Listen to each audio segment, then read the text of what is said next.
네, 안녕하십니까. 네, 저희가 지난 시간에 기신론 본문에 대한 해석을 읽었는데, 생각해 보니까 우리가 지금 어디에 있는가를 먼저 아는 게 필요할 것 같아요. 그래서 이 해석분이, 이 기신론은 5가지 부분으로 이루어져 있는데, 5가지 파트인데, 1장은 뭐 그냥 인연분, 왜 이 텍스트를 짓냐는 이유를 말한 거고, 무시 많은 텍스트가 있는데 왜 하필 이 텍스트냐 하는 저자가 이 텍스트를 짓는 이유, 목적을 밝힌 거고, 그 다음에 이 부분은 이 텍스트의 주요 주제를 다룬 거예요. 그러니까 명확하게. 세 번째가 해석인데, 이것들은 본문 텍스트를 해석한 겁니다. 이 텍스트가 주요 주장들이겠죠. 그런데 이 텍스트가 3가지로 나눠져 있어요. 이 해석분이. 현시 정의 파트고, 보이시죠? 두 번째가 대치사집 부분이고, 분별 발치도상이라고 하는 3부분인데, 그 중에서의 핵심은 이 현시 정의에 있습니다. 그러니까 이 텍스트가 밝히려고 하는 이 부분의 주요한 올바른 해석을 제시하는 겁니다. 그러니까 이 부분에서 심생명, 1심 2문을 밝혔는데, 그것들이 어떤 의미를 갖고 있는지를 설명하는 거고, 이것이 텍스트 내용상에서도 가장 많은 부분을 차지하고 있습니다. 그런데 그리고 대치사집은 이거 삿된 집작을 집합하니까 우리가 알고 있는 인집과 아집, 법집, 인모와 법마를 인모와 법마라고 하는 대승불교 수행의 궁극적인 목표를 도달하기 위해서 이 2가지 집착을 버려야 된다. 자아에 대한 집착, 그러니까 자기가 존재한다고 하는, 홍길동이 존재한다고 하는 집착, 홍길동을 구성하기는 오온이 존재한다고 하는 집착을 제거해야 된다고 하는 것이 밝히는 부분이고, 그다음에 분별 발치도상이라는 것은 수행도의 특징입니다. 이걸 어떻게 우리가 그것을 리얼라이즈 할 것이냐, 깨달을 것이냐 하는 것이 가장 중요하지 않겠습니까? 그러니까 그 도상, 수행도의 본래적인 특징들을 분석하고 이것을 향하고 나아가도록 촉발시키는 그것이죠. 그러니까 수행도의 분석입니다. 이 3번째 주제. 그러니까 이 3가지가 해석본을 하고 있는데, 제일 중요한 것이 말씀드렸듯이 현시 정의, 이 부분의 심진이와 심생멸이 어떤 관계로 서로 연관되어 있느냐는 걸 밝히려고 하는 것이 3장 1절의 가장 핵심적인 주제고, 이 기신론 전체의 주제예요. 그리고 나머지 4장은 우리가 수행신심분이라 해서 육바람이를 밝히는 거고, 그 다음에 마지막 5장은 그 권수이익이라 해서 이 텍스트를 공부하면 어떤 이익이 있느냐, 현세에서와 미래에 어떤 이익이 있느냐를 밝히는 거니까, 일종의 열심히 공부해서 다른 사람들에게 이익되게 설해라 하는 주장들이고, 그런 겁니다. 이 설명을 보면서 제가 한번 쭉 이걸 전체적으로 리뷰를 한번 해보면서 그런데, 굉장히 독자적인 방식으로 설명을 해놨어요, 이 기신론이. 아마 원효는 이것을 여러 가지 경전들의 핵심을 모아놓은 거라고 하는데, 어떻게 보면 그럴 수도 있고, 또 어떻게 보면 핵심을 모아놓는다고 하는 건 또 그 핵심을 이루는 여러 가지 주요한 부분을 생략했다고 하는 거니까 엉망일 수도 있거든요.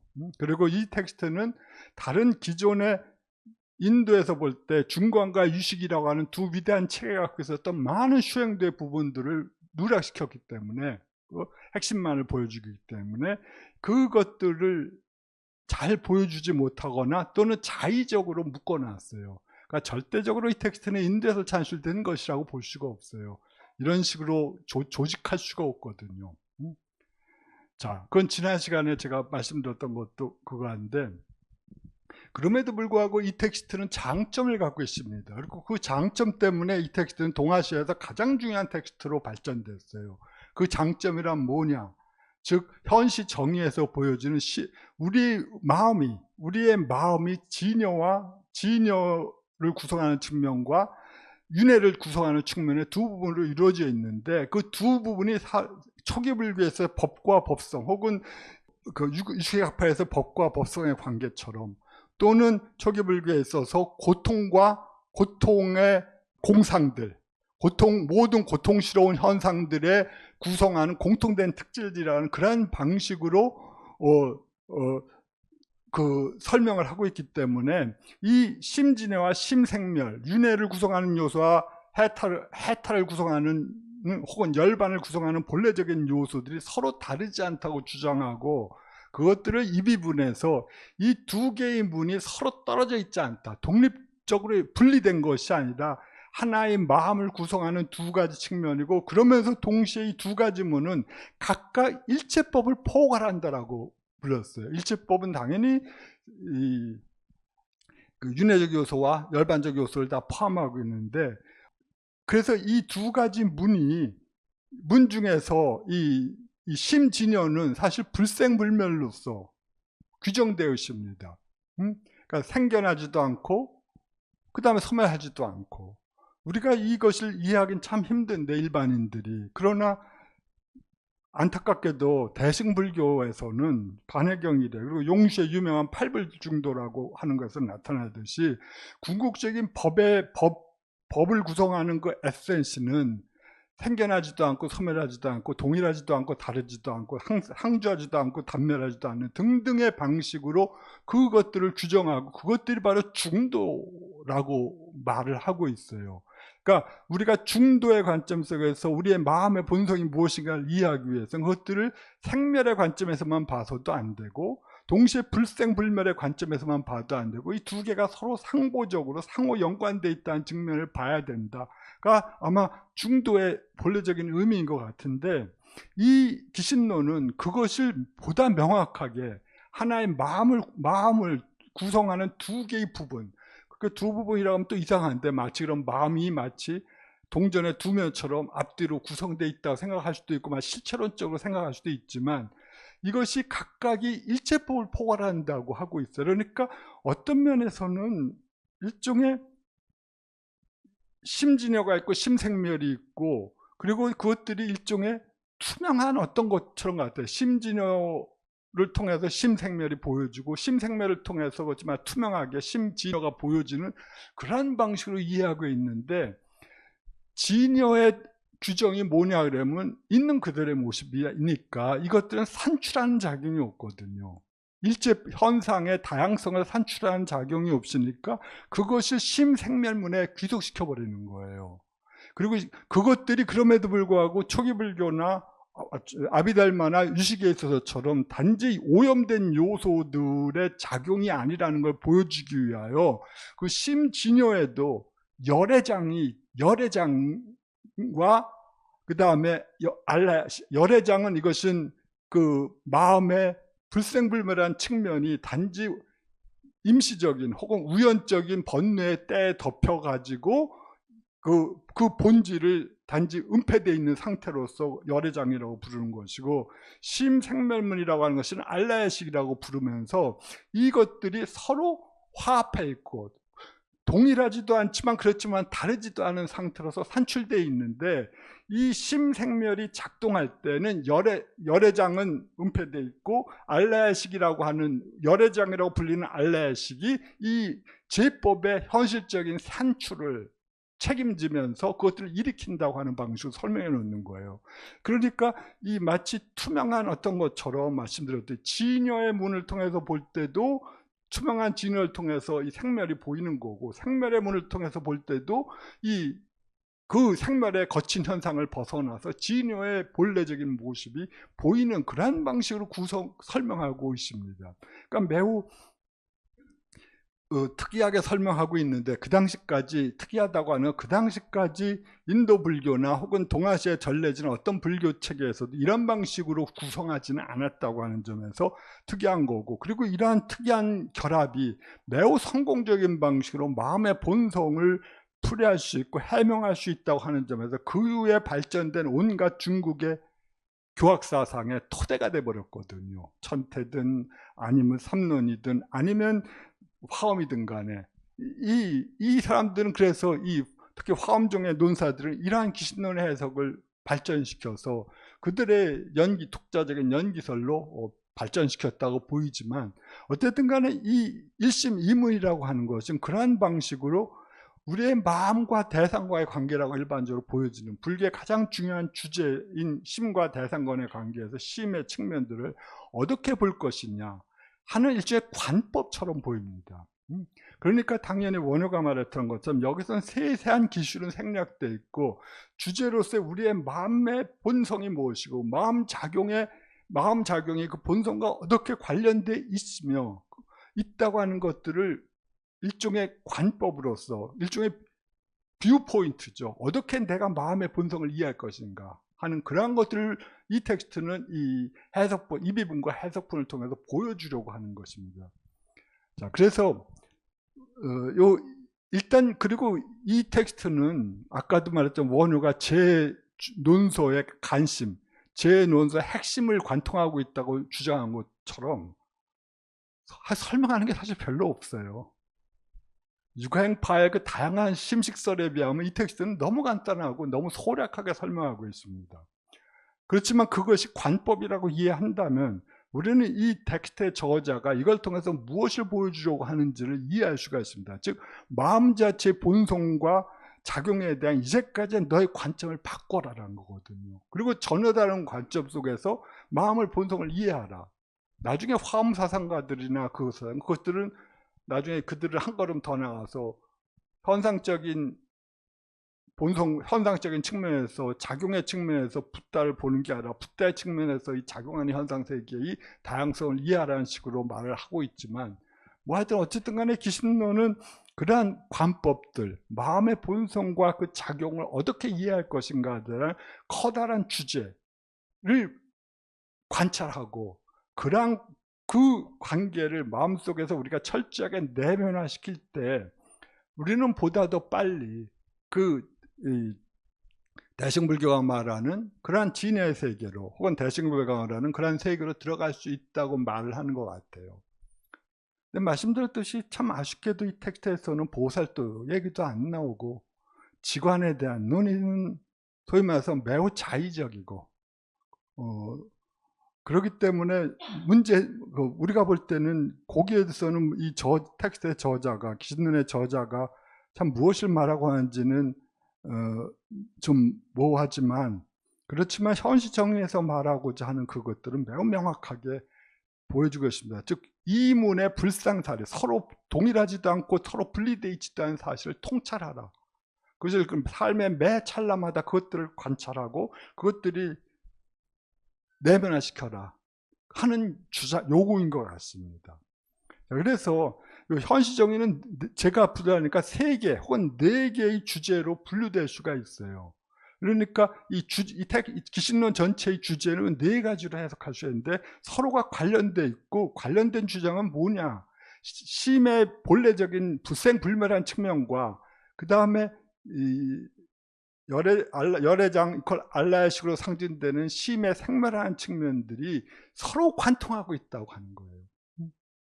그러니까 그것들을 그 측면에 대해서 절대적으로 너는 시점을 놓쳐서는 안 된다 하는 주장이 이 텍스트 해석본 이 비분 그 현시 정의 부분 전체를 관통하는 거고 그걸 설명하기 위해서 이 심진여와 심생멸을 내세운 겁니다. 심진여는 진여니까 당연히 뭐겠어요? 진여는 서친이시니까 심의 본성은 불생불멸한 거다. 왜냐? 그리고 그러면 우리들이 일체의 현상적인 요소들, 일체의 법은 현상적인 요소든 단지 우리들의 헛된 비실제적인 생각에 망념에 의거해서 단지 현상적인 제법에 대한 차별을 일으킬 뿐이다. 그렇지만 그 망념을 버린다면 그때 즉시 이 진의 모습이 드러나겠죠. 자, 그런 식으로 정의를 하고 심생멸문을 바로 말씀드렸던 것처럼 열애장과 알라의식을 갖고 설명을 합니다.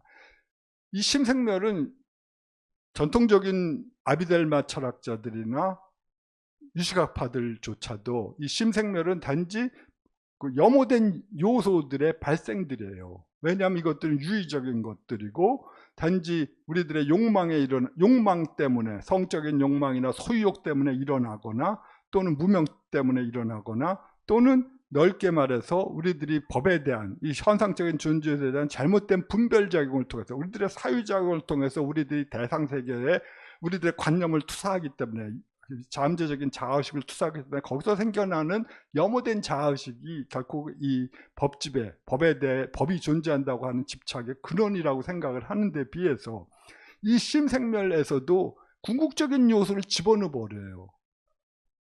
열애장이라는 말을 통해서. 열애장은 일체 중생은 열애를 본질로 하니까 우리 중생들 속에 갖추어진 열애의 본성들이겠죠. 그것들이 비록 잠재태로서 현실태가 아니라 붙다는 걸 현실적으로 완전히 100% 리얼라이즈 했던 분이고, 우리 중생들은 그것을 단지 갖고는 있지만 잠재적인 형태로서만 갖고 있는 겁니다.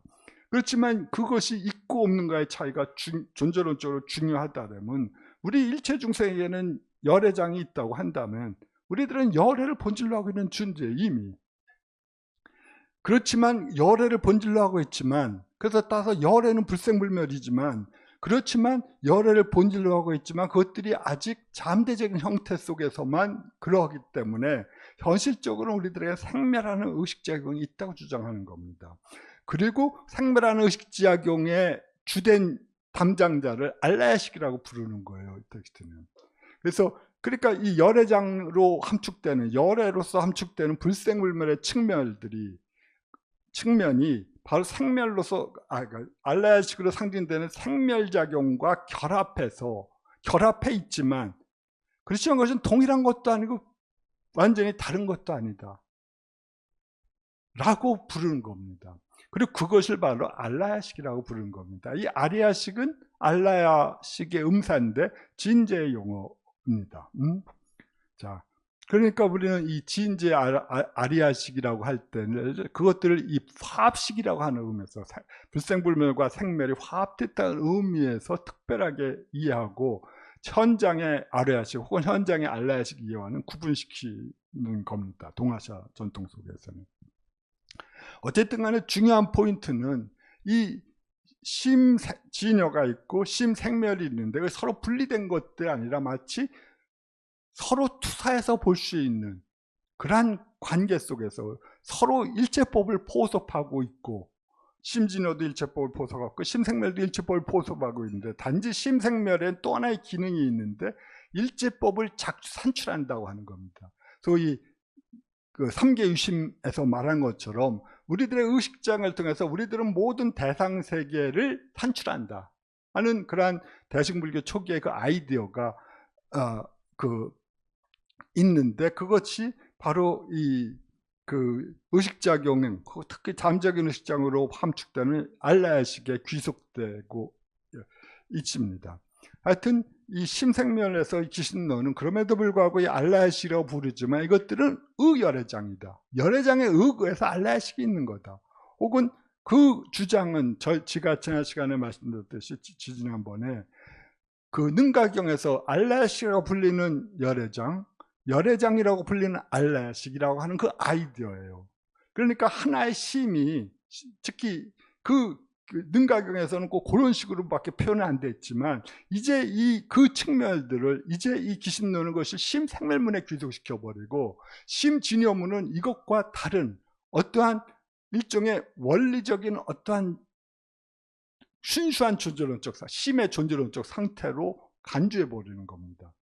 그렇지만 그것이 서로 떨어져 있는 것도 아니고 마치 투명한 망처럼 서로 연결되는, 그래서 서로 일체법을 포섭하고 있고, 그러니까 두 개의 심진여와 심생멸을 거의 교집합으로 겹치지만 심생멸만이 갖고 있는 측면들은 제법을 산출한다. 즉 우리들의 의식작용을 통해서 이 세계를 우리들은 구성해 나간다 하는 측면들을 알라야식에 귀속시키고 있고, 그럼에도 그러한 심의 구성작용 속에서 일반적으로 심의 구성작용은 칸트적인 의미, 혹은 여러분이 그 대학교 때 칸트를 배우셨으면 아시겠지만, 그러한 심의 구성작용을 통해서 우리는 이 세계를 만들어가는 거지만, 구성해 나가는 거지만, 그렇지만 이 기신론은 그 구성작용의 허망성 뒤에 바로 열애장이 함축되어 있다고 하는 것을 말하는 거예요. 그리고 열애장과 알라야식은 결코 이 생멸론의 두 개의 표현입니다. 열애장이라고 불리는 알라야식, 알라야식이라고 불리는 열애장이라고 그 능가경이 말하는 것처럼 그러한 방식으로 이 심생멸은 진여, 그 다음에 심생멸, 심생멸은 열애장 알라야식, 그 다음 알라야식에는 현실적인 제법의 산출작용들, 즉 우리들의 의식작용을 통해서 우리들이 이 세계를 만들어 간다고 하는 겁니다. 요새 말하고 있는 그러한 주장들처럼. 자, 이것들이 심생멸론의 첫 번째 주제들입니다. 두 번째 주제는 뭐냐면 이제 이 심생멸론에 각과 불각의 의미를 집어넣어 버려요. 항상 잊어버리면 안 되거나 명심해야 될 것은 이 두 개의 문이 불상살이라는 겁니다. 서로 분리된 것이 아니다. 그럼에도 불구하고 동일한 건 아니지만 서로 분리된 건 아니다라고 하는 그러한 대전제 하에서 우리들이 각과 불각을 바로 심생멸문에 작용해 집어넣습니다. 그러니까 우리들은 깨달음을 통해서 우리들은 우리 붓다가 그러하듯이 석가모니 부처께서 그러하듯이 그 깨달음을 통해서 완전한 열반이든지 혹은 법신에 도달하지 않습니까? 그런 것처럼 우리들의 그러한 노력, 그 다음에 추구의 과정들이 각과 불각이라는 측면에서 포섭되고 그것은 당연히 진유에 포섭되지는 않겠죠. 그것들은 우리들의 생멸하는 모습 속에서 고통스러운 우리들의 현 존재 속에서 우리가 어떻게 이것들을 벗어나서 있는 그들의 대상을 요구할 것인가 하는 그 깨달음의 추구 과정들이 각과 불각이라는 면에서 표현되어 있다고 이해하시면 좋습니다. 그러면서도 이 텍스트는 각을 본각이라고 설명하고 불각을 깨달음의 프로세스라고 생각을 합니다. 불각이라도 깨달음이 없는 게 아니라 이 내용은 이 깨달음의 프로세스가 4단계로 갖춰져 있는 방식으로 이해하고 그것을 시각이라고, 즉 시각, 각이 시작되는 것, 즉 각의 프로세스입니다. 깨달음의 프로세스죠. 자, 그래서 이 각이라고 하는 것은 심체가 아까 진여를 규정할 때 나왔던 심체가 뭔가 종류의 망념된 분별작용으로부터 벗어나 있을 때 그것을 깨달음이라고 하는데 그 분별작용으로부터 벗어나 있는 것을 열의 법신이라고 부르고 그것들이 바로 본각이다. 본각은 아마 깨달음인데 거기에 우호 깨달음이랄까 아니면 본래적인 깨달음입니다. 어떤 선사가 말했듯이 그야말로 모든 존재에게 중생들에게서 시작해서 붓다리까지 갖춰져 있는 본래적인 깨달음의 요소들, 그것들은 당연히 붓다에게는 완전히 액투얼라이즈 된 것이고 우리 중생들에게서는 단지 잠적으로 은폐된 형태로서 남아있지만 그럼에도 불구하고 그것들이 본각의 형태로서 모든 중생들의 어떤 본질을 구성하고 있다고 한다고 하는 그런 관점이라고 볼 수가 있습니다. 그 다음에 불각이라고 하는 것을 시각이라고 말하는데 시각은 4단계로 이루어져요. 불각, 상사각, 수분각, 구경각. 이건 지난 시간에 설명했습니다. 이것은 즉 깨달음의 프로세스고 이 깨달음의 프로세스 중에도 불각은 아직 완전히 깨닫지 못한 것이 아니라 깨달음을 시작하는 단계입니다. 설명을 보면 범부가 비로소 깨달음을 향해 나아가기 시작하는 단계, 범부의 단계에서. 그 다음에 상사각은 깨닫긴 깨달았지만 사이비 깨달음이겠죠. 그 다음에 수분각은 깨달음을 얻었지만 일부만을 깨달은 것. 즉 이것을 법신보살이라고 단계라고 하는데 이 법신보살은 지상보살, 즉 십지의 첫 단계에 들어간 보살들을 가리킵니다. 우리가 말하는 법신 그건 아니에요. 즉 법신보살 십지의 초지를 획득해서 소위 우리로 말하면 실제적으로 보살이라고 하는 타이틀을 붙일 자격이 있는 그런 단계에 들어간 것을 수분각 단계라고 보고 구경각이라고 하는 것을 보살지가 다했을 때 하는 단계라고 생각을 합니다. 하여튼 어쨌든 간에 지난 시간에 저는 이 시각의 4단계를 각각 유의법의 생주이멸과 관련시키면서 이 기신론 혹은 기신론의 해석자인 원효는 적어도 명확하게 인도적 맥락에서 사유한 것이 아니라 전혀 다른 동아시아적 맥락에서 사유했다는 걸 보여드렸습니다. 어쨌든 간에 이 깨달음의 프로세스라고 하는 시각은 4단계로 해주고, 당연히 구경각이 최종 단계죠. 구경각이 어느 정도 우리가 수행도를 통해서 도달할 수 있는 최고의 단계라고 한다면, 그 단계에서 우리들이 비로소 본래 모든 존재에게 갖춰져 있다고 하는 깨달음의 본터, 본지, 선사들이 말하는 깨달음의 본지 풍경할 때 그 본지가 이것이구나 하는 사실을 아마 깨달을 수가 있겠죠. 자, 그러면서 이것들을 이런 방식으로 시각과 각을 각과 불각으로 나누어서 이것들을 생멸문을 갖고 설명을 합니다. 즉 윤회적 프로세스, 윤회 과정 속에서 우리가 어떻게 깨달음을 향해 나아가는가를 이 텍스트는 보여주고자 하는 것입니다.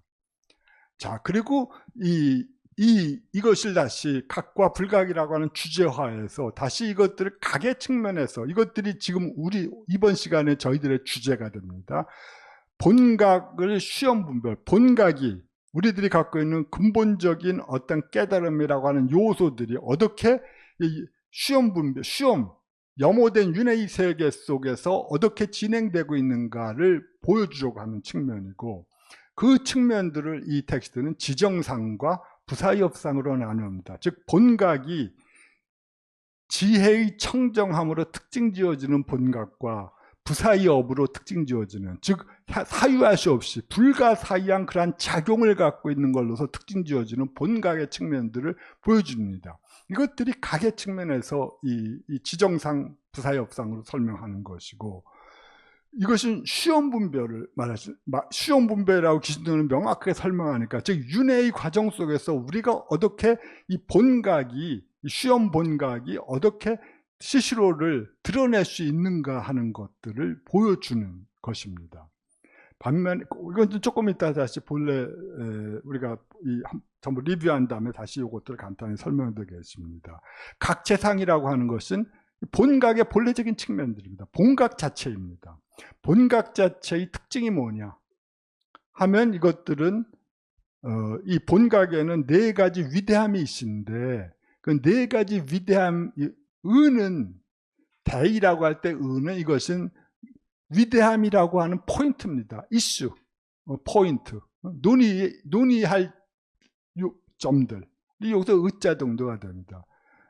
4가지 위대함이라고 하는 그 논의할 요점들이 있다. 그것들은 마치 허공과 평등하며, 각 자체 허공과 평등하고 마치 맑은 거울과 같다고 하는 방식으로 설명하면서 여실공경, 인훈숙경, 법춘리경, 그 다음에 연훈습경이라고 하는 4가지로 설명을 하고 있고, 그것이 본각 자체가 갖고 있는 4가지 위대한 작용이다 라고 하는 방식을 갖고 설명합니다. 이것들은 다시 끝나고 다시 설명이 될 거니까 이런 주제가 있다는 것만 보면 될 겁니다. 하여튼 각의 측면에서 시험 본각을 설명하고요, 우리들의 윤회적 프로세스에서 각이 어떻게 드러나는가를 보여주고, 그 다음에 각 자체의 특징들을 이 4가지로 나눠 설명한다고 이해하시면 됩니다. 그 다음에 이제 앞에서는 각을 갖고 설명했으니까 이제 불각의 측면에서 이제 설명을 합니다. 이것은 다시 말씀드렸듯이 생멸문 내에서의 설명입니다. 불각이라고 하는 것을 설명을 하면서 이런 식으로 설명하고 있습니다. 진여법이 하나라고 하는 사실을 여실하게 알지 못하기 때문에 불각의 의식작용이 일어난다. 일어나서 거기에 망념이 있게 되는 것이다. 그렇지만 우리들의 망념에는 고유한 성질들, 고유한 본질이라고 하는 것이 없기 때문에 그 불각 자체가 본각과 분리된 것이 아니다. 그러니까 불각을 설명해서 본각을 갖고 설명하는 거예요. 그러니까 항시 말씀드렸듯이 우리가 진여와 그 생멸문을 갖고 말했던 똑같은 방식의 설명이 여기서도 그대로 적용됩니다. 불각을 설명하면서도 그것은 본각을 갖고 설명을 하고, 우리들이 비록 이런 시각의 깨달음의 프로세스를 갖고 우리들이 수행자가 진행하고 있지만, 그렇지만 그것은 진여법이 동일하다는 사실을 알지 못하기 때문에 그런 것이지만, 마음작용이, 즉 우리들의 망념들이 실적으로는 본각과 분리되지 않다는 사실을 우리가 명확히 깨닫는다면, 그때 이 우리들의 불각의 측면들은 점차적으로 약화되고 마침내 불각, 상사각, 수분각, 구경각의 상태로 진행할 수 있다고 말하는 것 같습니다. 네. 네. 그 다음에 이 B단계에서는 이 정의는 이렇게 내리고, 이걸 3종상과 6종상을 갖고 설명합니다. 저는 이 자체가 매우 중요한 것이긴 한데, 기신론 전체를 이해할 때는 그냥 넘어가도 된다고 생각을 합니다. 원어는 굉장히 상세하게 설명하고 있어요. 근데 특징만을 갖고 오늘 설명하자면, 이 세 가지 상인데, 여기서 상은 굉장히 이해하기 어려운데 저는 이미지 정도일 것 같습니다. 멘탈 이미지, 심적 이미지인 겁니다. 즉 불각의 의각이 때문에, 즉 우리들의 깨달음의 프로세스에 우리가 의거해서 진행할 때 세 가지 멘탈 이미지들이 나타나는데, 그 중에서 가장 미세한 세 가지 이미지들이 뭐냐면 업상, 무명을 통해서 생겨난 업상, 능견상, 경계상인데, 즉 업의 이미지입니다. 업이라고 하는 건 심적 이미지가 있고, 두 번째가 능견, 대상을 보고 있다고 하는 능동적인 측면에서의 대상을 보고 있다고 하는, 즉 보고 있으니까 내가 있다고 하는 의식자가 미리필히 결합되겠죠. 그런 능견의 이미지가 있고, 그 다음에 이 능견이 있으니까 보는 자가 있으면 당연히 보여지는 것이 있지 않겠습니까? 소견 혹은 경계의 대상적 이미지가 있는데, 이것들을 이 세 가지 미세한 상이라고 말합니다. 이것들은 알라식, 원어는 이것을 알라식 속에 있는 세 가지 그 미세한 이미지라고 생각합니다. 자, 이것들은 말씀드렸듯이 그러니까 업상, 그러니까 업이라고 하는 것은 작용이라고 하는 뜻입니다. 여기서 업은 아직 견과 경계로서 구분되기 이전에 미세한 어떤 주객 이부로 나누어지기 이전에 미세한 어떤 심적 작용들이 지금 진행하고 있다고 하는 이미지들을 갖고 있습니다. 수행자가. 그러니까 매우 높은 단계 수행자겠죠. 그 다음 단계에서 전상에서 견상이 생기고, 그 다음에 경계상이 생겨난다는 방식으로 이 텍스트는 설명하고 있습니다. 네. 흥미롭게도 여기서는 마치 현장 유식에 있어서 혹은 후대 발전된 설명 속에서 식의 3분설과 같이 적어도 뒤에 부분은 견상과 경계상은 견분과 상분과 대응하는데, 무명업상이 과연 자정분과 대응하는지는 모르겠습니다만 비슷한 어떤 구조로 설명하려고 하고 있습니다. 근데 여기서는 말씀드렸듯이 그 미세한 심적 이미지들이 가장 미세한 건 당연히 업상입니다. 즉 어떤 방식으로 작용을 하고 있는데, 이 지금 무명이 그것들이 아직 주객 이부로 나눠지기 이전의 방식으로 작동하고 있다고 생각하고 있는 거예요.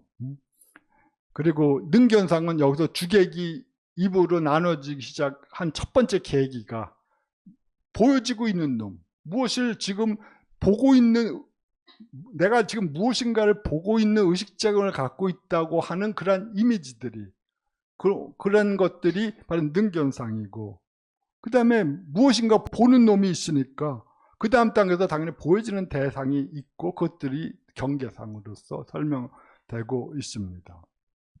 무명업상은 번역은 안 했는데요,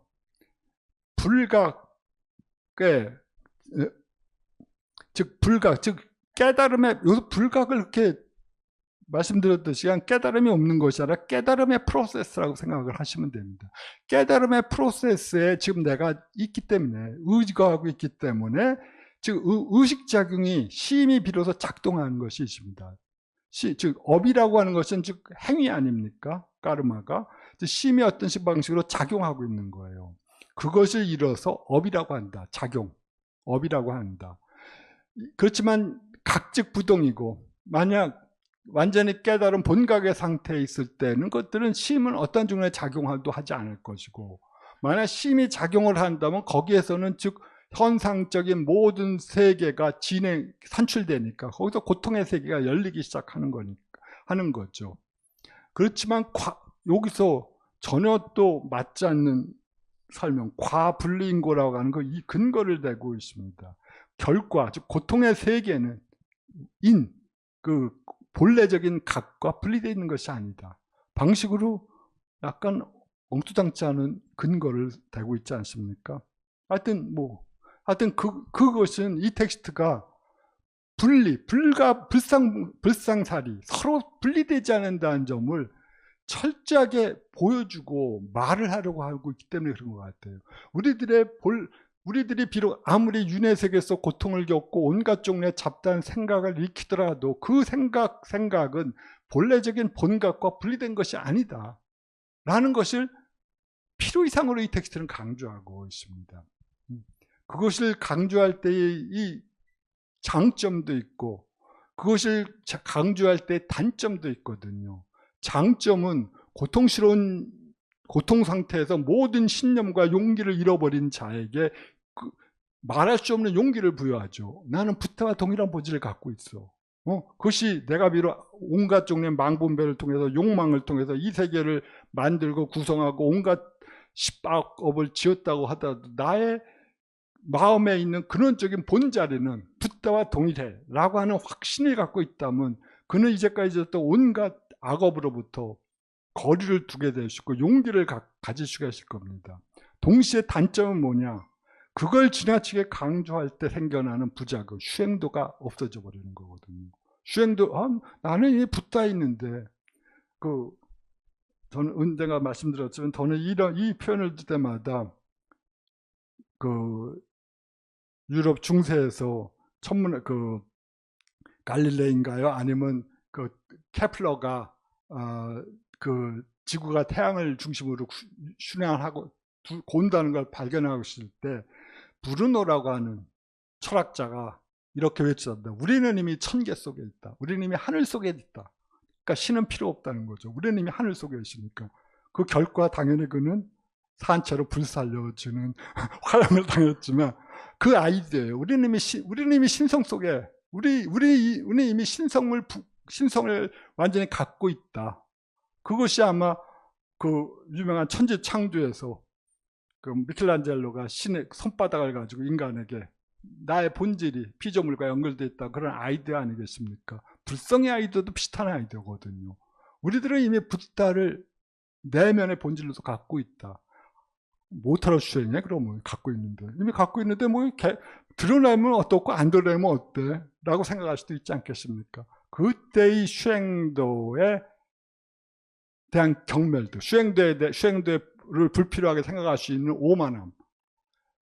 나중에 유가행파 텍스트에서는 그것들을 갖고 이러한 생각을 갖고 있는 자들은 대승을 파괴하는 자다 라고 해서 굉장히 경계하거든요.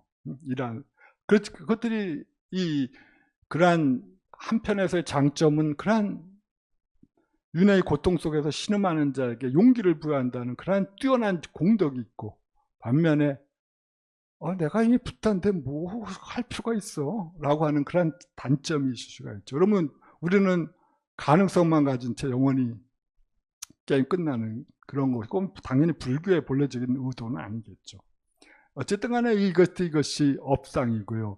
능견상은 통고, 즉 우리들의 의식적인 마음이 작동하기 때문에 거기에 보여지는 작용이 있고, 그렇지만 마음이 작동하지 않는다면 어떻게 보여지는 대상은 없다는 거죠. 경계상은 당연히 능견, 우리들이 보고 있는 작용에 심이라고 하는 것은 뭐겠습니까? 의식이라고 하는 것이 결국 보는 거 아니에요. 지각하고 안입에서 신 의라고 하듯이 대상을 지각하는 그런 작용이죠. 기본적으로 의식 작용은. 그것들이 능견이라고 하는 시임의 근본적인 의식적인 근본적인 그러한 보고자 하는 측면들에 의거하기 때문에 경계가 이때 드러난다. 그렇지만 만약 이 능견이라고 하는 그 멘탈 이미지를 우리가 벗어난다면 그때 어떤 경계도 없게 됩니다. 왜냐하면 의식작이라는 것은 심은 대상을 향하고 있는 것이 기본적인 두 개의 구조니까 보고 있는 놈이 없으면 보여지는 놈은 없거든요.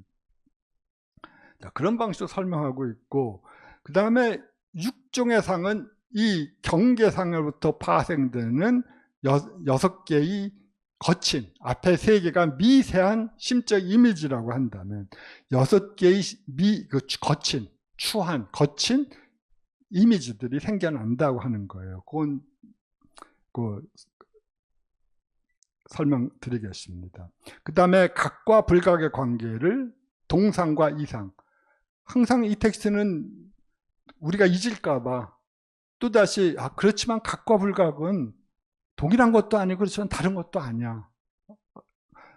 동상은 마치 기아와 진흙의 관계와 같다. 이것들은 진료는 똑같지 않느냐. 그러니까 동상이지만 나타난 형태는 다르니까 다르다.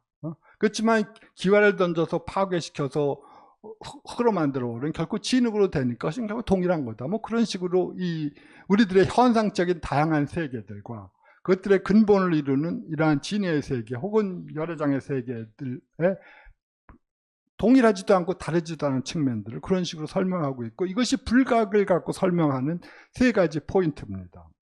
그 다음에 이 3번째 측면이 바로 생멸의 조건들을 갖고 설명하는 부분들이에요. 아까 말씀드렸듯이 이 기신론은 4가지 주제 혹은 3가지 주제를 갖고 설명한다고 그러는데, 첫 번째가 진여와 생멸문, 첫 번째 주제, 두 번째 각과 불각의 관계가 설명하고, 세 번째 주제가 생멸의 조건이 뭐냐, 생멸 인연을 갖고 말하고 있습니다. 즉 우리들이 현실적인 유래적 세계에 들어왔을 때 어떻게 우리들이 이런 잡다한 이 현상적인 세계에 대한 이미지들을 만드는가 하는 그런 조건들을 설명하고 있습니다. 그럴 때 이 생멸 인연자는 뭐냐면 중생은 심에 의가하기 때문에 의와 의식이 생겨난다. 그러니까 중생들에게 있어서 그 심, 즉 생멸심, 그 다음에 진여심, 이 2가지 심에 의지하기 때문에 의와 의식이 생겨난다. 그 의미는 바로 아라의식에 의지하기 때문에 무명불각이 있어 능견이 생겨나고 능연이 생겨나며 경계상을 취하고 상속 염이 상속하고 그 의식의 계속적인 그 상속이 생겨난다. 그것들은 전부 의의 작용에 귀속시켜 버리고 있어요. 그러면서 이것들을 5가지로 설명합니다. 생멸인연을 첫 번째가 알라의식에 의거해서 이 5가지 방식으로 진행한다. 첫 번째 의에 의존하고, 두 번째가 바로 의식에 의거해서 생겨난다고 말을 하고 있는 겁니다.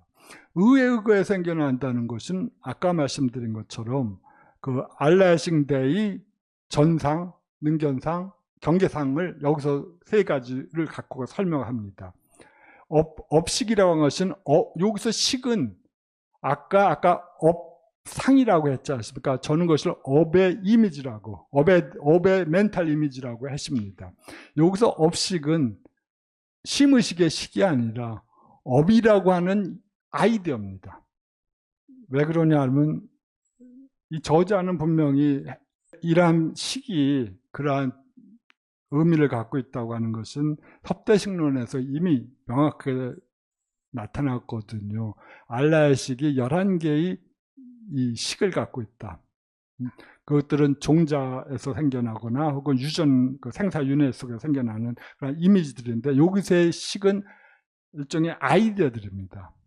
업이라고 하는 아이디어, 전이라고 하는 아이디어, 세계가 작동하고 있다고 하는 아이디어, 그 다음에 현식이라고 하는 것은 대상으로서 드러나고 있다고 하는 아이디어들이 있고, 4번째 지식이라고 하는 것은 거친 이미지 속에서 지상이 있었는데 바로 그 측면입니다. 즉 이것은 깨끗한가 저것은 더러운가를 구분하는 그러한 의식작용이고, 상속식이라고 하는 것은 그 망념의 진행이 끊어지지 않기 때문에 하여튼 그러한 방식으로 설명을 하고 있습니다.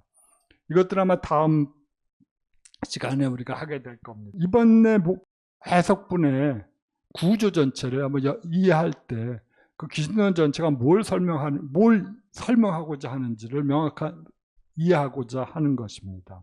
그렇기 때문에 이러한 분단, 장절 구분을 통해서 대략적인 그 기신론의 설명이 무엇을 목표로 하고 있는가만 이해하시면 됩니다. 구체적인 내용은 그 다음 시간에 설명하고 있고요.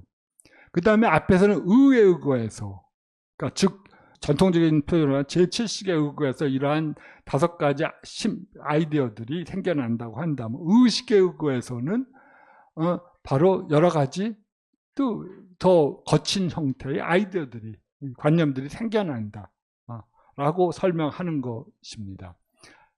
하여튼 흥미로운 것은 이러한 것들이 의와 알라의식에 의거해서 의와 의식이 생겨난다고 하는 방식으로 설명을 하고, 그것들을 각각 적절한 방식으로 이 기신론은 배열하고 있습니다.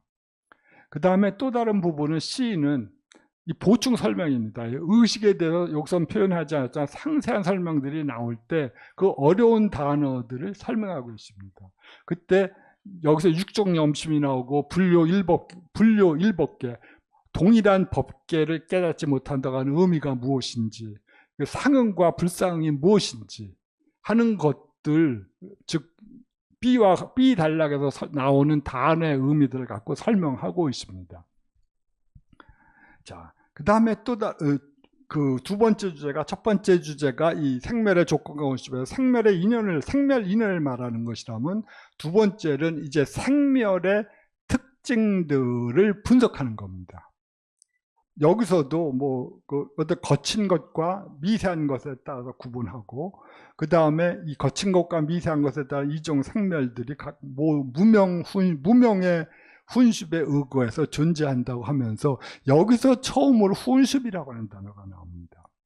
즉 훈습이라고 하는 건 우리가 잘 알고 있듯이 영향을 미친다는 거 아닙니까?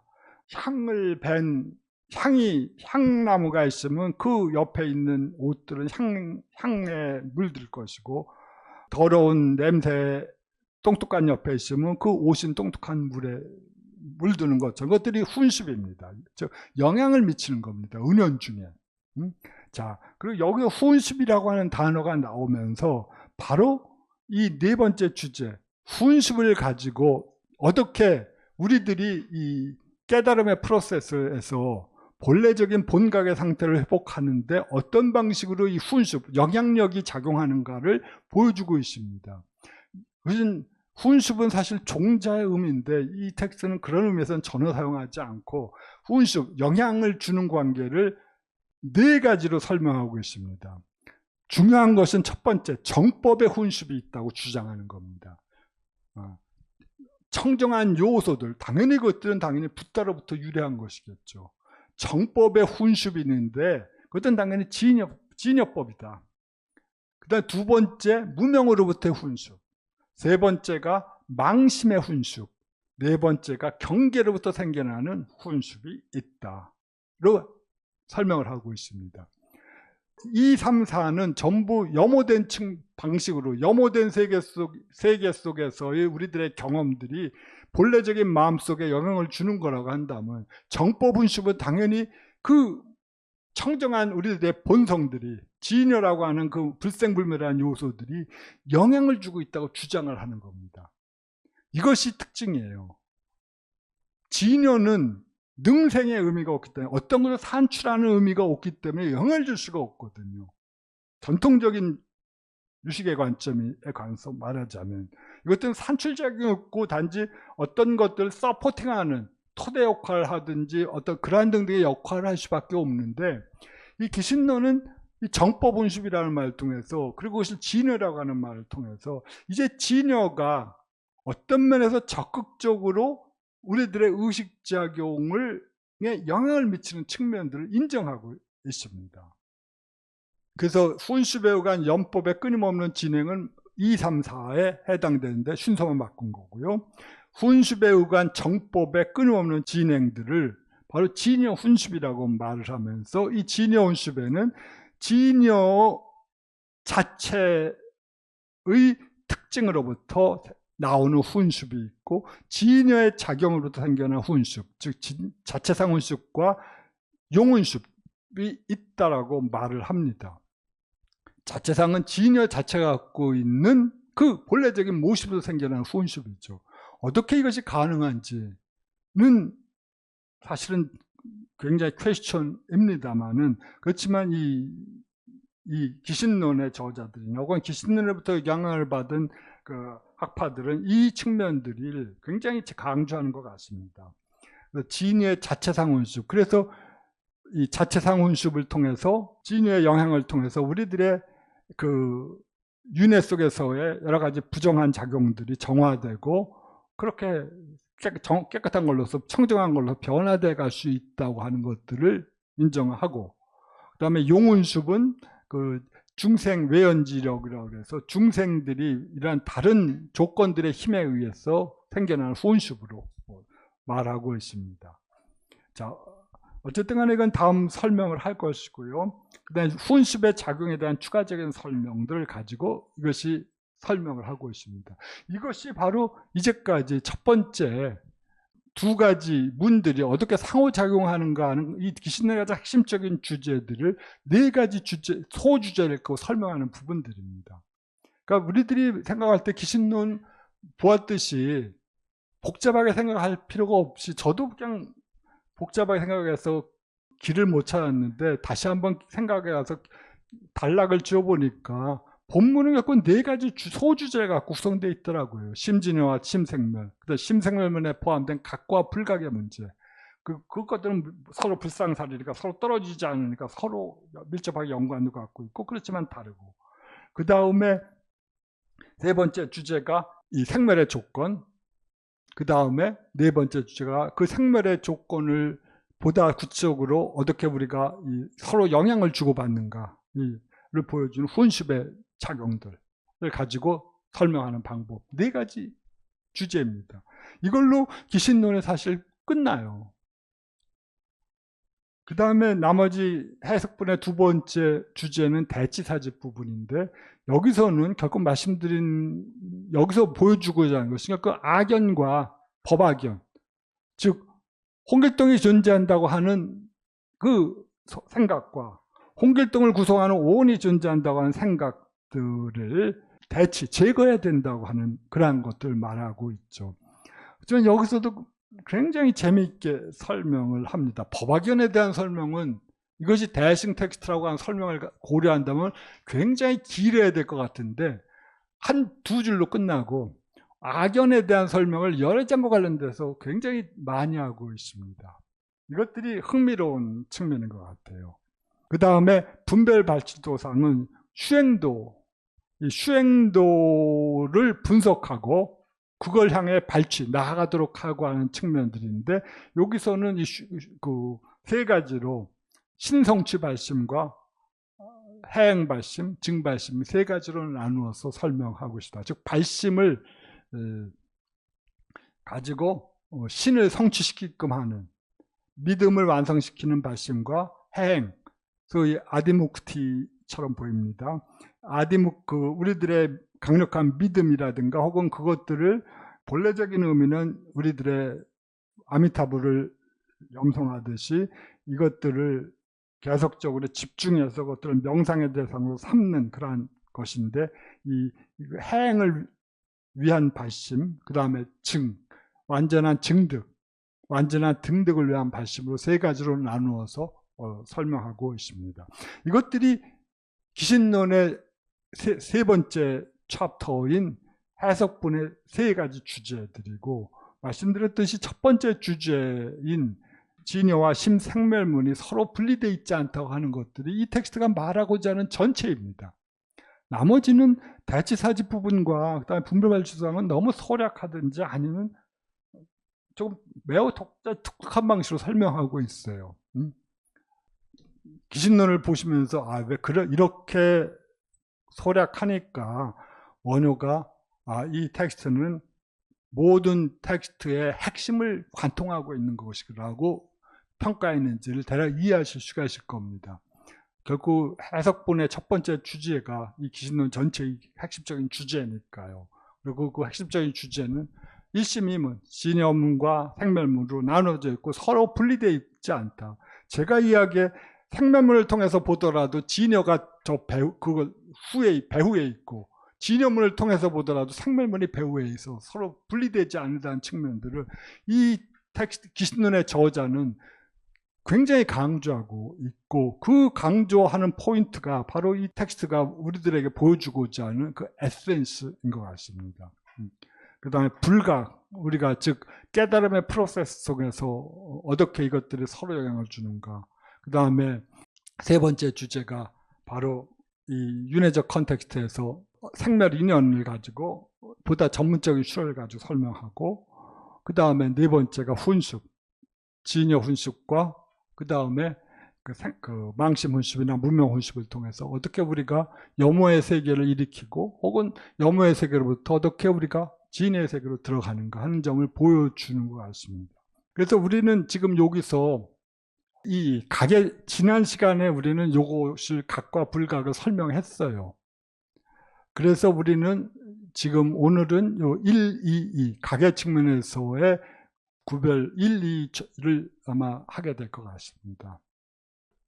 그렇게 전체적으로 뭐 이렇게 분단을 나눠 보니까 우리가 지금 이해해야 될 바가 무엇이고, 또 우리가 지금 이 텍스트에 따라서 지금 무엇을 지금 다루고 있구나 하는 것들을 대략적으로 그 포인트를 잡았을 거라고 생각이 듭니다.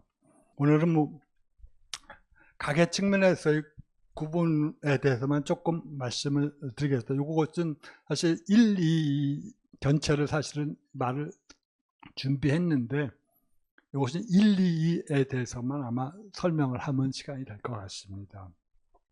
아까서 이 각과 불각이 지난 시간에 설명한 것들을 각각 수행제에 따라서 그다음 특징에 따라서 구분했었습니다.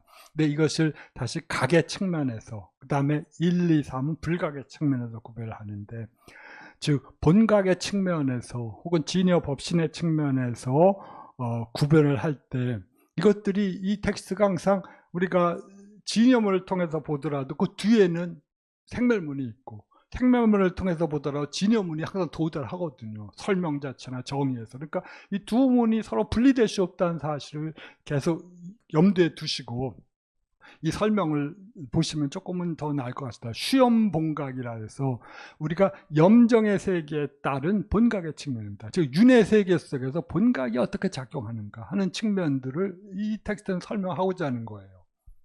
텍스트는 본각 쉬엄 분별자라고 하는 말로서 설명하는데, 본각이 쉬엄, 염호된 그러니까 번뇌에 따라서 본각을 번뇌의 세계 속에서 혹은 염호된 세계 속에서 어떻게 작동하는가에 따라서 구별한다면, 분별한다면, 즉 구별한다면 두 가지로 나눈다 하면서 지정상과 그 다음에 부사협상이라고 하는데, 여기서의 상자도 제 생각은 그건 여러분들에게는 사실 의미가 없는데, 그럼에도 불구하고 제가 습관이 돼가지고 이것들이 기본적인 모습으로 다른 번역자와 같이 모습으로 번역해서는 절대로 의미가 통하지 않는다는 생각 때문에 그런 겁니다. 여기서는 본래 휴식하는 단어, 휴식되는 단어가 본각이기 때문에 지정상자는 지혜의 청정함으로서 특징 지어지는 본각이라는 뜻입니다. 본각이 지혜의 청정함을 통해서 특징 지어질 때 그것이 그 의미는 뭐냐 그러면, 여기서 법력 훈습, 여실수행, 만족방편고, 법력의 훈습에 의거해서 여실수행할 때, 그 있는 그대로 수행을 할 때 그 모든 방편들을 만족시키기 때문이다. 이게 정의입니다. 그럴 때 이렇게 정의한 후에 그 특징은 뭐냐면, 여러 가지 화합식상을 파괴하고 상속심상을 소멸시키고, 그럴 때 법신이 드러난다. 왜냐하면 그 지혜가, 여기서는 열의 지혜겠죠. 열의 지혜가 청정하게 되었기 때문이라고 설명하고 있습니다. 기신론의 설명입니다. 번역은 뭐 제가 그 밑에 대략 이런 식으로 했습니다. 여기서 원효는 이 법력 훈습이라고 하는 것을 어떤 식으로 설명하냐면 진여법 내 훈습이라고 생각을 합니다. 아까 말한 진여 훈습의 의미에서 뒤에 나오는 진여 훈습의 의미에서요. 그런데 이것은 여기서 이 기신론과 또 다른 중요한 유식학파의 텍스트인 그 섭대식론 사이에 차이가 드러나는 거거든요. 섭대식론은 굉장히 중요한 텍스트입니다. 이 그 진제라고 하는 사람이 이 기신론을 지었다고 보통 하는데, 진제의 주위에 있던 사람들이 이 텍스트를 찬술했을 텐데, 이 진제가 지은 섭대식론에 따르자면 이것들은 무착보살이 지으신 텍스트입니다. 이 법력 훈습은 뭐냐 그러면 그것은 열애께서 설명하신 가르침입니다. 사실 법이 본래적인 의미죠. 열애께서 설명하신 가르침을 듣고 사람들이 그 가르침에 훈습이 돼서 이제까지 자신들의 올바르지 않은 삶의 방식과 삶의 이해를 완전히 전환시켜서 청정한 세계로 들어가게 하는 그 힘입니다.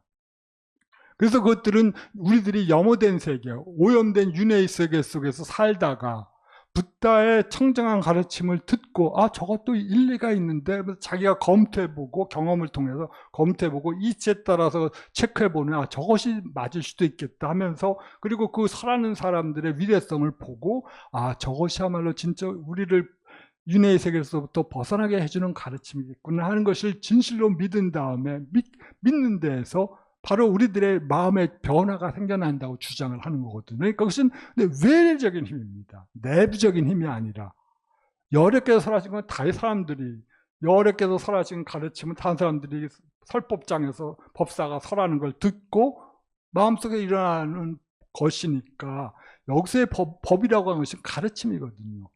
가르침의 힘에 의해서 마음이 변화가 일어나, 훈습돼서 가르침이 변화되어 일어나는 건데, 근데 이 원어는 그것을 이 열애장적인 측면을 강조해서 진여법 내의 훈습, 진여훈습이라고 이해하고 있습니다. 그러니까 우리들이 내재하고 있는 우리들의 그 불생불멸이라고 하는 그 본각 이전에 어떤 불생불멸의 진여가 자연스럽게 훈습을 하기 때문에 거기서 생겨나는 힘에 의해서, 즉 우리들이 내재하고 있는 우리 자신의 마음의 힘에, 진의 힘에 의해서 변화가 일어난다라고 주장을 하는 것, 해석을 하는 겁니다.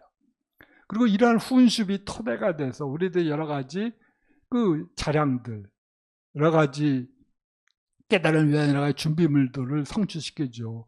보시 등을 통해서 우리들이 공덕, 복덕을 쌓고 그 다음에 지혜를 쌓고, 이 두 가지 자량을 통해서 우리는 많은 준비물을 갖춘 후에 마침내 본격적인 깨달음의 세계로 침투해 가는 건데, 여기서는 이러한 법력의 훈습, 즉 진여법의 훈습에 의거해서 여실 수행할 때 방편을 충족시키기 때문에 자량을 수집하고 보살 초지에서 여실 수행하고, 그 다음에 이 제2무구지에 이르기까지 방편을 충족시킨다라고 설명을 하고 있습니다. 여기서 여실수행이라고 하는 것은 언젠가 설명을 들었을 텐데 아마 잊어버리셨겠지만, 여실수행과 변수행이라고 하는 말이 있습니다. 여실수행은 이 단어 자체가 사실은 불전 텍스트와 관련된 수행법이거든요. 여실수행이라는 것은 텍스트의 의미를 여실하게 이해하는 겁니다. 그래서 오온이 뭐냐 그럴 때, 오온이 뭐라 할 때, 오온은 문자적으로 색수상행식이다. 그 색은 어떠한 자성을 갖고 있고, 수는 어떠한 자성을 갖고 있고, 그 관계들을 이해하고, 그 다음에 그 관계들의 서로 상호관계를 이해하고, 그 다음에 그 관계들이 보여주고자 하는 진실한 의미를 체화시키는 것이 여실수행이거든요. 변수행이라는 것은 많이 있는 한도 내에서 텍스트 전체를 이해하는 겁니다. 그럼 오는 5개고 천은 12개고 개는 18개고, 그다음에 수없이 많은 경전들 속에서 이러한 것들이 어떤 방식으로 설명했는가를 낱낱이 검토하고 그것들을 명상대상으로 삼아서 명상하는 것이 변수행입니다. 그런데 여기서는 있는 그대로 수행을 하는 거니까, 있는 그대로 마음의 본성을 이해하는 거니까, 그것은 당연히 그 초지에서, 보살 초지에서 시작이 돼서 완성이 돼, 경험을 하고, 그다음 두 번째 단계에서는 이제 변수행으로 나가는 거거든요. 이런 식으로 유학파는 생각하는데, 전반적인 구도는 이 설명을 따르면서 원효는 이 법료훈습을 그 정법을 들은 것에서 생겨나는 훈습으로 이해하는 것이 아니라, 그러니까 유시각파처럼 이해하는 게 아니라, 우리 마음속에 갖추어진 그 진여법의 종자에서 생겨나는 거라고 이해합니다. 즉, 그러니까 이것은 촉발을 시킬 필요가 있는 거죠. 본래적으로 우리들이 갖추어진 이 진여법을 촉발시키기만 하면 되는 겁니다. 자, 그래야 이 생멸의 이미지가 소멸하고 그 식자체의 불생불멸의 자성이 그때 비로소 드러나게 된다고 말을 합니다. 그 다음에 이때 업상과 전상이 소멸되고 본각심이 근원으로 되돌아가고 이때 청정한 지혜가 성취된다고 원효는 설명하고 있습니다.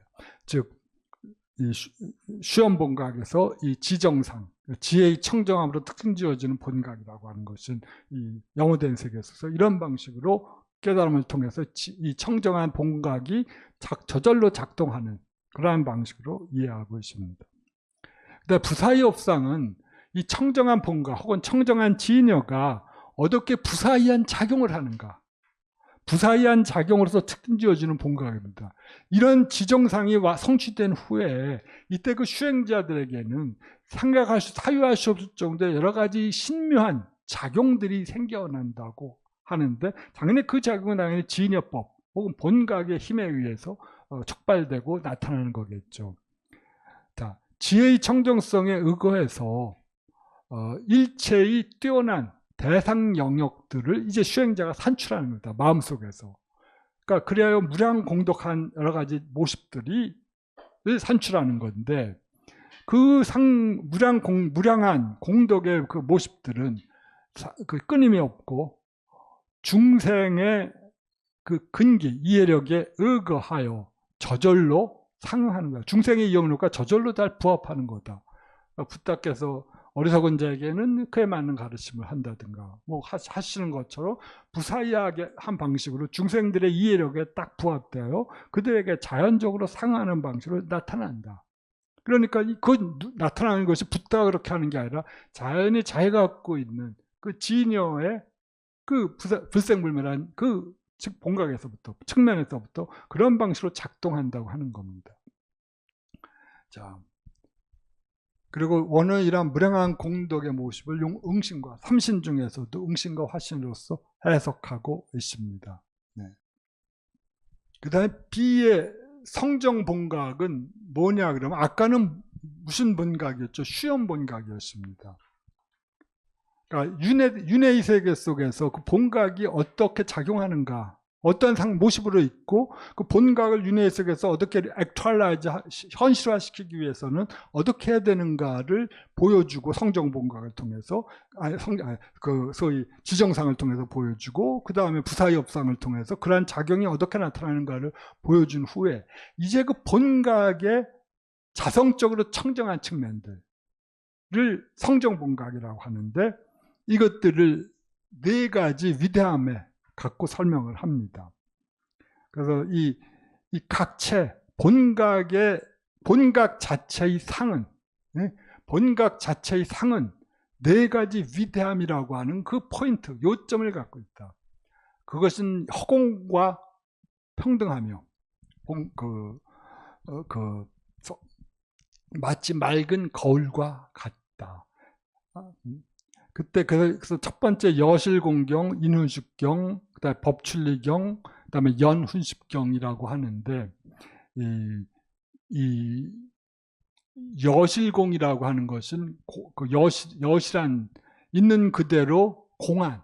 그러니까 맑은 거울이 있으면 그 앞에 대상이 나타나면 거기에서 일체 우리가 이 거울이 보통은 알라야식에 비유지만 여기서는 본각에 비유니까요. 본각이라는 것이 불생불멸이니까 당연히 여러 가지 심식의 상들이, 이미지들이 나타나지 않지 않겠습니까? 여실공이라고 하는 거울에 앞에 설 때. 그러면 일체 우리가 세간적으로 일으켰던 모든 종류의 이미지들, 저놈은 죽일 놈이야, 저놈은 좋은 놈이야, 저놈은 선한 놈이야, 저놈은 나쁜 놈이야 라는 식의 여러 가지 그 이미지들이 모두 거기에 나타나지만 그러나 그것들은 기본적으로 그 출입도 없고 파괴되는 것도 없고 소멸되는 것도 없이 항시 일심에 주하는 거다. 일체법이, 왜냐하면 일체법은 바로 진실성, 원성실성, 있는 그대로 완성된 상태이기 때문이다. 또한 일체연법의 그 상태는 뭡니까? 인수식경 거꾸로 했네. 그러니까 원리 일체 심식경계상하여 묵법가염. 네. 여실공이라고 하면 일체 심식의 대상적인 어떤 이미지들로부터 벗어나 있는데 그 대상적인 이미지들이라고 하신 어떠한 법도 가히 드러낼 수 있는, 가히 그 거울 앞에 나타날 수 있는 어떠한 요소도 갖지 않는 그러한 것이다. 그렇지만 이 상태에서, 이 마음의 상태, 본각의 상태 속에서 그는 어떤 각조의 의미는 아니다. 이것은.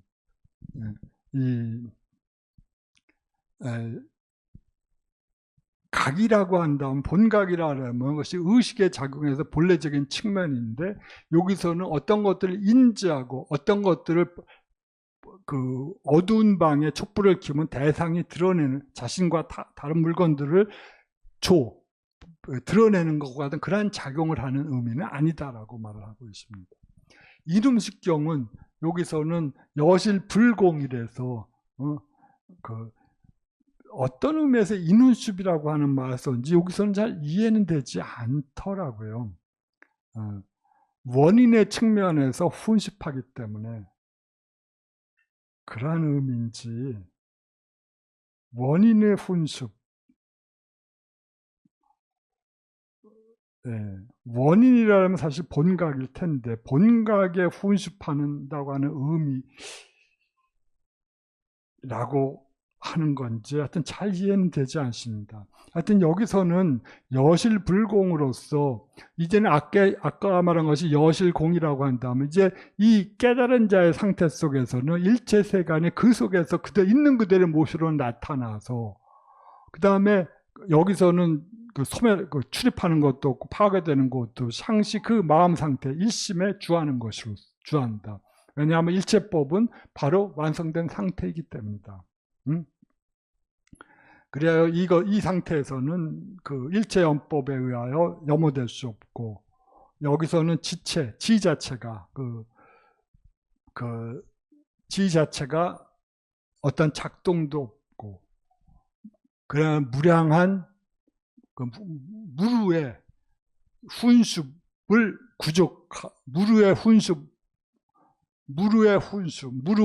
무루훈을 구족하고 있기 때문이다.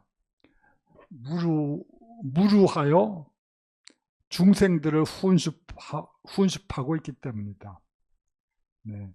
여기서는 그 여실불공의 의미가 나타나는 것 같습니다. 아까는 여실공이지만 이 상태 속에서 이 완전히 깨달은 그 성정 본각의 상태는 gen지지강의 항아사의 모래와 같은 무수한 공덕을 갖고 있다는 의미로 이해하고 있습니다. 거기서는 우리들이 이 공분별의 세계에서 구성하는 이 세계의 모습들이 그대로 있는 그대로 가감없이 그대로 드러나고, 거기서 갖고 있는 그 것들이 있는 그 자체로 이미 완성된 상태, 진실성, 완성된 상태에 있다는 방식으로 이 수행자는 받아들이는 것 같습니다.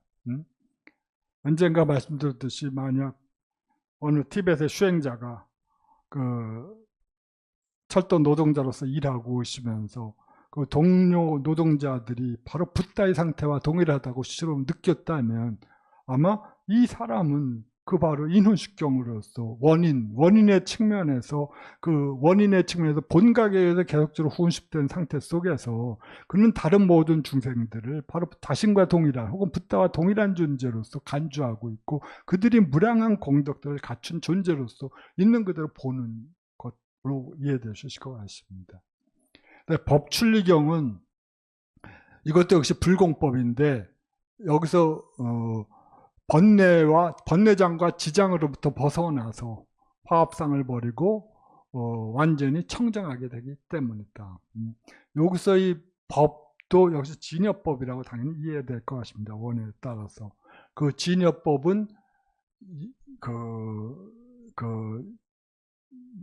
열애장에 있어서처럼 공한 것과 공하지 않은 것이 있다면 여기서의 진여법은 불공한 그러한 성질을 갖고 있는 걸로서 파악하고 있고 번뇌장과 지장으로부터 혹은 번뇌와 지혜로부터 벗어났을 때 그에게 나타난 세계는 모든 것이 공한 세계가 아니라 이제 모든 중생들이 이미 본래적으로 갖춰 있는 성정 본각을 그대로 갖고 있음을 아마 인식하는 단계인 것 같습니다. 연훈식경은 바로 이 법춘리의 진여법에 의한 소위 윤회세계로부터 벗어남이 있겠죠. 진여법에 의한 윤회세계로부터 벗어남에 의거하기 때문에 이제 그는 적극적으로 중생을 위해서 이 성정본각 상태에서 변조 중생지심, 영슈 선근, 슈념시연, 그러니까 변조, 두루 중생들의 마음을 비추어 그들로 하여금 선근을 수습하게 하고 슈념, 그 망념에 그들의 생각에 따라서 마음에 따라서 그들에게 그러한 작용들을 보여주고 있는 것이다 라고 해서 성정본각의 상태를 보여주고 있습니다. 네. 네, 여실공이 그 어떤 본체의 상태라고 한다면 적어도 법출경과 연훈식경의 작용인 것 같습니다. 성정본각의 작용들. 그 인훈식경은 성정본각의 모습인 것 같고요. 뭐 그 정도 이해가 됩니다. 자, 예, 여기까지가 1, 2, 2로서 각의 측면에서 우리가 생멸문에서 각의 측면을 시험 본각과 그 성정 본각으로 나누고서 이것들이 어떤 방식으로 이 각이 이 현실적인 윤회 속에서 진행하고 있는가, 그리고 윤회 속에서 어떻게 그것들이 본성적으로 청정한 상태를 유지하고 있는가 하는 것들을 보여주고 있습니다. 다음 시간에는 저희가 불각의 측면에서 설명을 드리고, 이 불각의 측면에서 설명이 뭐 여러 가지 개념들이 많이 나오는데 이 개념들 자체의 설명도 굉장히 자의적입니다. 유식한 사람으로서 이건 체계적이라고 볼 수 없는데 오히려 굉장히 높은 단계 속에 있는 것이 뒤로 밀리고 앞에 것이 그거 하는데, 하여튼 뭐 귀신론 저자들은 그럼에도 불구하고 이것들을 개념들을 가지고 설명하고 있는데 이것 자체는 그렇게 어렵지는 않습니다. 내용 자체는. 그렇지만 어떻게 이것들을 결합시킬 것이고 체계적으로 이해할 것인가는 또 다른 문제이지만 말입니다. 네. 귀신론